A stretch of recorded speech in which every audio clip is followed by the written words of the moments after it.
Got 3 bars already changed, 1 battery, got enough room on the chip card, whatever you kids are calling the floppy disk that's the size of my thumbnail. Gotta remember, Dave, I'm from a different time, man. Before cell phones. I remember when you dialed out on a telephone, you had to rotate this giant dial that you could screw up at any time and get right to the end, of your favorite 7-digit number. The one, like, it was like a game, Dave, when you were dialing somebody up on the rotary phone. If you had that friend that was like, 525 and you could do it real fast, and you get like right to the end of the sequence, and there'd always be like a big zero, and so you go all the way to the back and grab the zero, and you go to swing it around, and you get through you short stroke it and screw it up. Think of it like when you're using a pump action shotgun, and you kind of short stroke it and it double feeds, and what a pain in the ass that is a jam to clear. That was what it was like to play with a rotary phone. It's almost like a game if you get through your favorite number like perfectly. And then of course I saw a great one the other day. It said, this generation will never know the absolute horror of having like your parent pick up the phone while you're talking to like the girl you like. Nothing worse. Hello, and you hear the rotary phone starting. So you're in the middle of like a deep conversation with a girl, and all of a sudden you'll hear the phone pick up, and you'll be like, uh-oh, right? Careful what you say. The phone's pick, and then like, is she listening? And then all of a sudden she would start dialing, which in retrospect now, I'm sure if I asked my parents, like 30 years later, they probably would admit to me they did it on purpose. In an effort to break my stride, and they'd start dialing in the middle of a conversation. You'd have to wait for them to get to that last zero, and then they'd screw it up, and they put the receiver down and pick it up again and be like, Ma, stop, I'm on the phone, and you'd be talking to that girl, and all of a sudden the realization that you live at home and you've got parents, it could really mess your program up. But yeah, so. Speaking of which, I find myself thinking quite often about my childhood now. Actually, hanging out with you has reminded me that I was young once.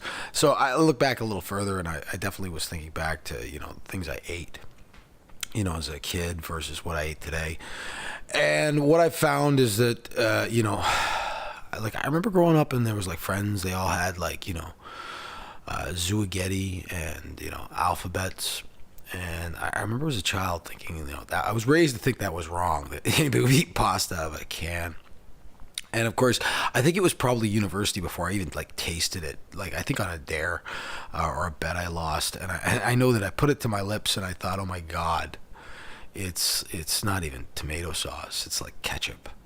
It's so Dave. Like I know that you have never put that shit in your body.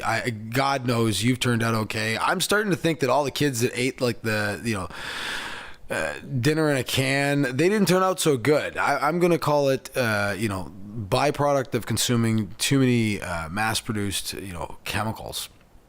But like, I remember like tasting it and thinking, oh my God, it's like swimming in sugar, and it's not even pasta. Like whatever that is that they call pasta, that mush that's in the shape of like letters of the alphabet. I definitely don't want anything to do with it. I remember tasting it and thinking, oh my God, my grandmother would put a bullet in me if she saw me eating Zucchetti. Or I remember as a child thinking it was kind of cool. You'd see these dancing cartoon letters with capes on and fangs, and they named them Scarios at one point, I guess, in a marketing strategy to get kids to want their parents to buy this junk. And like when I say junk, I mean like it's like it looks like something thrown up by somebody, half digested. That's what it looks like to me in a can. And yet people are still eating that crap. And, and then it comes right back to the Hunters and the healthy meal. And, I explained to somebody that's the way meat should taste. Believe it or not, it's different. And it tastes better. And I mean, it's just like, fishing and bonking a fish on the head. I mean, if you've ever had fresh fried fish, that you've caught, it's like outstanding. melts in your mouth, and it's so healthy, and yet, people still get down on those hunters. I'm really glad that I managed to get the podcast with Bugsy in. What a great guy he is to talk to, and I'm sure he's going to become a fixture on the show. We got a couple of great ones lined up. We got more interesting characters and personalities that you are going to have an opportunity to be introduced to. Really looking forward to it. So I was thinking that I would do an entire evening without talking about guns, but I know that's not going to happen. There's just too much going on in the world of firearms to ignore the news. And, to talk about this one, this is kind of important, I think, truly.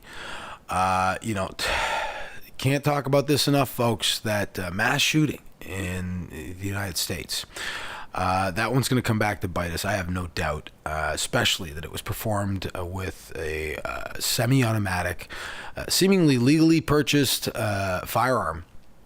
And, people are definitely going to get down on that one.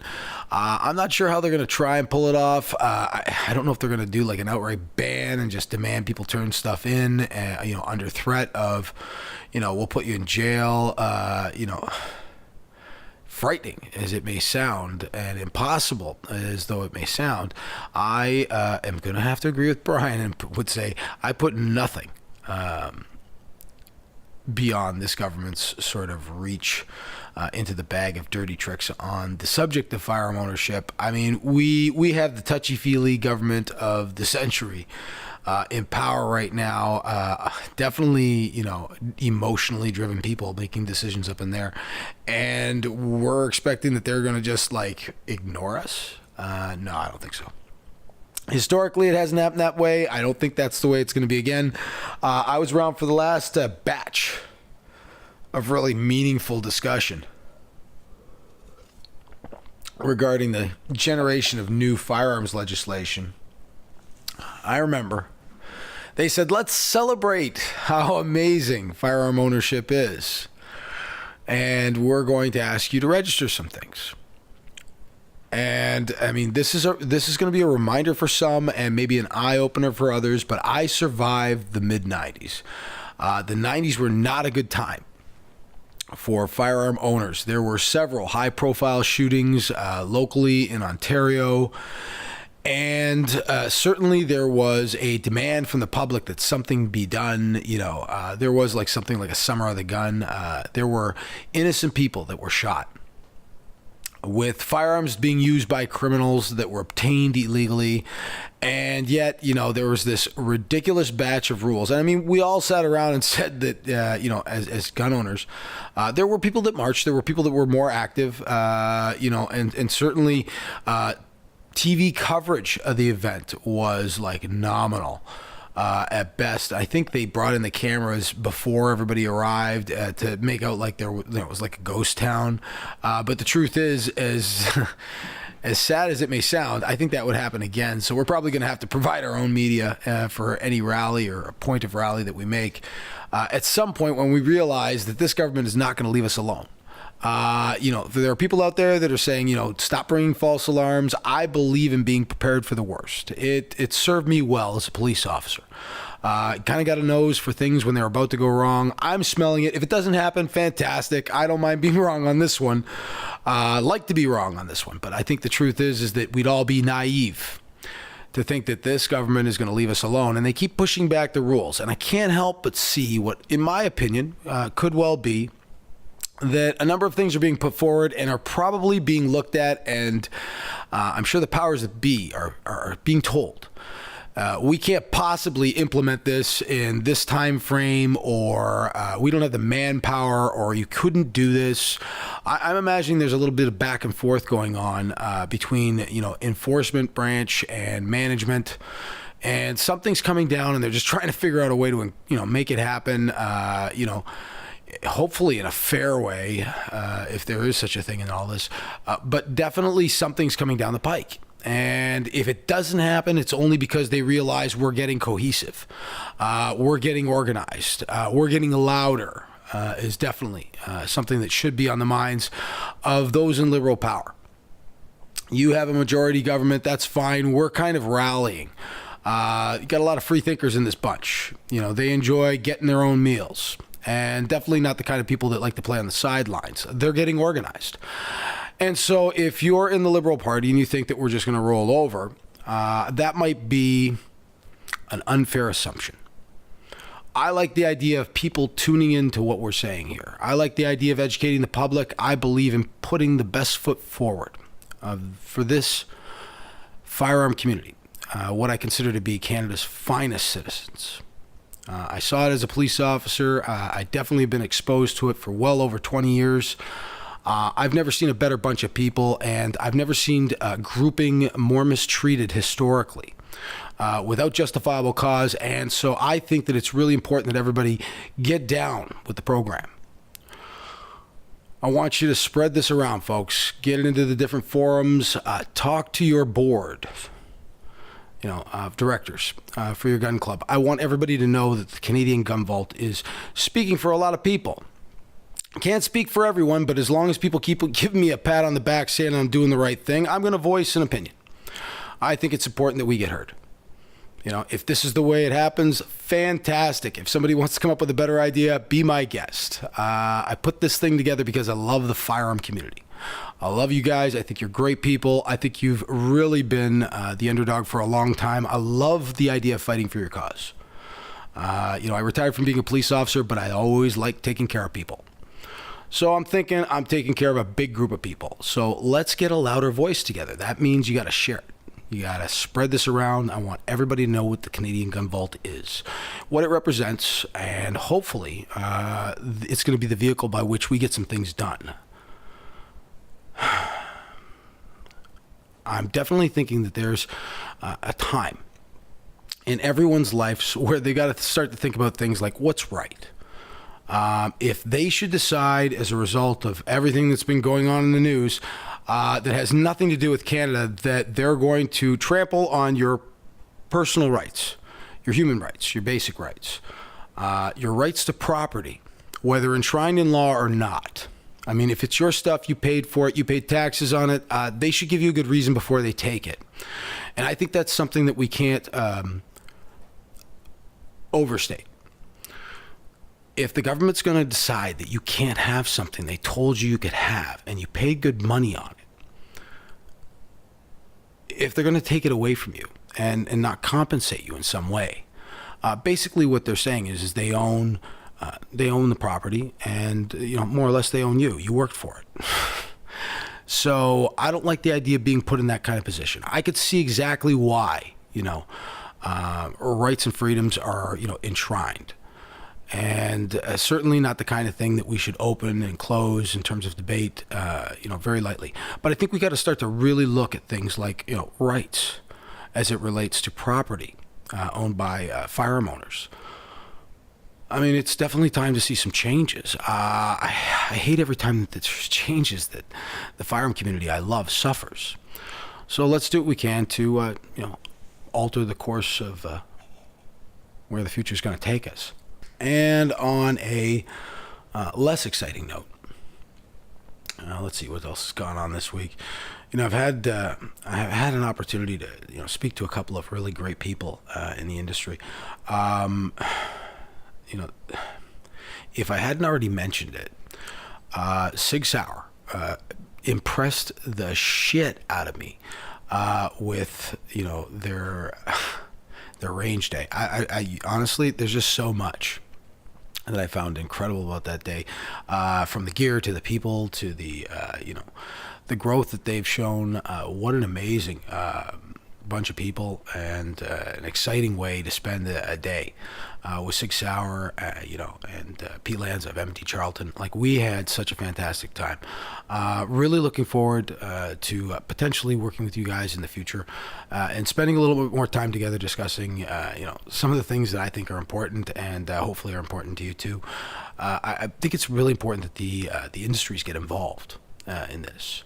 There's a lot at stake, beyond personal freedom. There's a lot of money here in the economy. Gun owners and the hunters really do drive, quite a bit of money into this economy.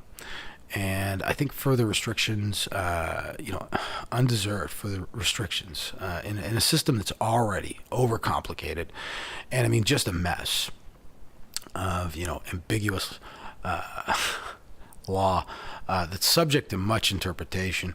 I mean, which is another scary thing. If you make the mistake of getting the wrong guy on the wrong day, when you get into law that's created so blurrily.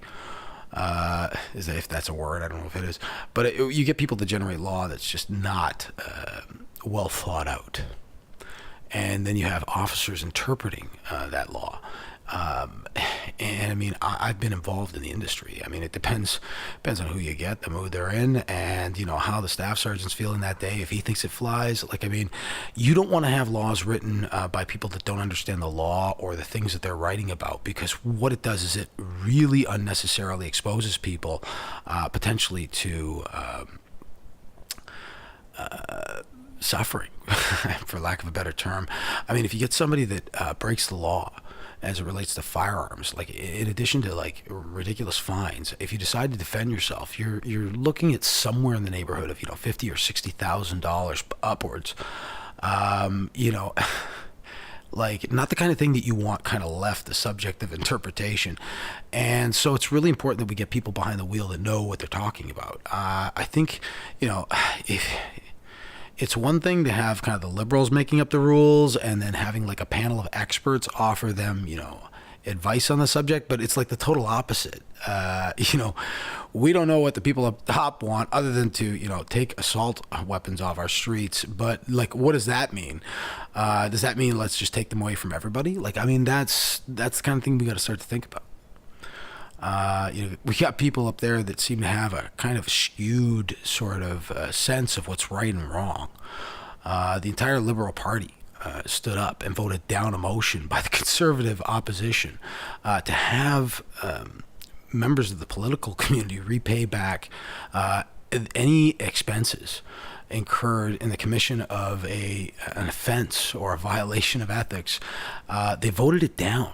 It's all MPs. Okay, so basically what you're saying is anybody that screws up and breaks the law screwing up and gets caught, it cannot be forced to give back. Well, I'm thinking with all of them standing up, that might mean that there's the potential that they've all done something wrong, and they've just insulated themselves from making sure that it never becomes financially a problem for anybody. I think that's the kind of thing that we should take as a clear warning sign that maybe some things are coming. If you've got an entire grouping of people towing the party line when it's so ass backwards wrong, I mean, you got to start to think about things well, that's not looking right. And I mean, when historically you're the grouping of people that get trampled on, I'd like to think that amongst all these other people getting trampled on, I think deep down inside a lot of gun owners are looking around at the Liberal government and the carnage they're wreaking on this country, and they're looking around and going, yeah, you kind of, there you go, now you kind of know what we've been feeling for the last 30 years. I mean, there has been some small part of me that was yeah, well, for all those times you looked the other way and you said well, it's just guns, I don't give a shit. You know what? I mean, if you're feeling the pinch of a government doing some crazy things to you, whether you're a veteran that's been denied benefits of some kind, you're standing up there on one leg and Justin Trudeau is looking at you saying unfortunately you're asking for more than we're willing to give at this point. I mean, I keep thinking back to that moment where I watched that video clip of that young man standing in front of Justin Trudeau on one leg, the other leg horribly, nerve damaged. And I mean, you can tell that he is, a survivor of combat. And this prime minister with a straight face looks him in the eye and says, I'm afraid you're asking for too much. While I'm shoveling millions and billions of dollars into places that seemingly are, not really necessary. To have a government in place that, can behave that way, to think that they're going to leave behind in the wreckage, no evidence of the firearm community, I think that you'd be pretty mistaken to just assume that that's not going to happen. I think it's coming, folks. I don't want to ring alarm bells, and I'm sure that nobody else has really, heard anything concrete yet, but I'm getting that bad feeling something's coming by the spring. So we should really be organized. I really like the idea of everybody out there spreading this around, getting me into the different forums. The Canadian Gun Vault is definitely looking to be a voice for the firearm community. We're really going to get a little political. I hate the idea of doing it, folks. It's something I loathe, but unfortunately we got to get into that. I mean, I could sit here and tell you that it's not just a gun issue, it's a freedom issue, and there's so many things that are really important that we pay attention to now. If we can all find a common thread, perhaps in these podcasts or the Instagram or the Facebook postings, we have a lot going on. We love the idea of just taking care of this firearm community as best we can. And part of that means definitely giving you the latest news and taking a closer look, at what's going on out there, and bringing you some excitement and some fun too. Got to remember why we're fighting for this. So we'll be running some events. I hope as many of you can make it out as you can. Anyway, that's about all the time I have for tonight's episode. I hope you've enjoyed it. And as always, Canada, shoot straight, stay safe.